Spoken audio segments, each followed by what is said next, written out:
Opening with an anecdote is a pretty common way for writers to open up a piece.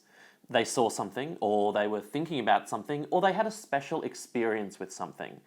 It's a way for them to show their special knowledge or expertise on the subject, and can be a dynamic way to open up an article or a speech. Anecdotes can also be used to give a human face to issues that are otherwise more focused on statistics or logical arguments. In this video, I will run through a few examples of anecdotes that a writer might include to persuade their readers.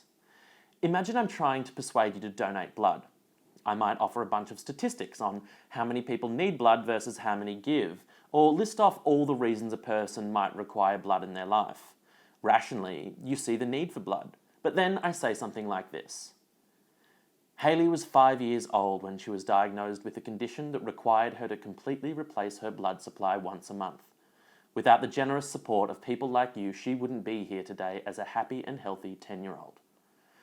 Now you're not just logically persuaded by my argument, this anecdote has made you feel emotionally persuaded by my argument. Let's think about another example.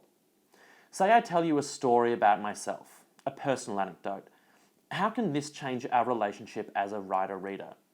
I might say something like this. When I first lived on my own, housing prices were so expensive I was forced to live in a dangerous part of Melbourne. My house was broken into twice within the first year. This might be another emotionally persuasive argument. I might be trying to make you feel sorry for me and more likely to agree with my argument for increased student housing. Alternatively, it might make me appear to have knowledge in this particular area that you don't necessarily have. It can be seen as an attempt by the writer to establish themselves as an expert on the issue. Another example of that effect at play would be if a writer provided you with a long list of things that could be done to combat drug addiction, such as better education, decriminalisation, and alternative treatment methods, but then concluded the piece with something like this.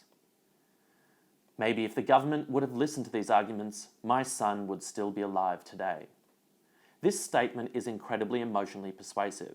It takes all of the rational arguments that have come before and adds a new slant to them, making the reader feel as if the writer has special information from a personal experience. Keep your eyes peeled for the inclusion of stories, including personal tales in the pieces that you read. That's all for now. Thanks for watching.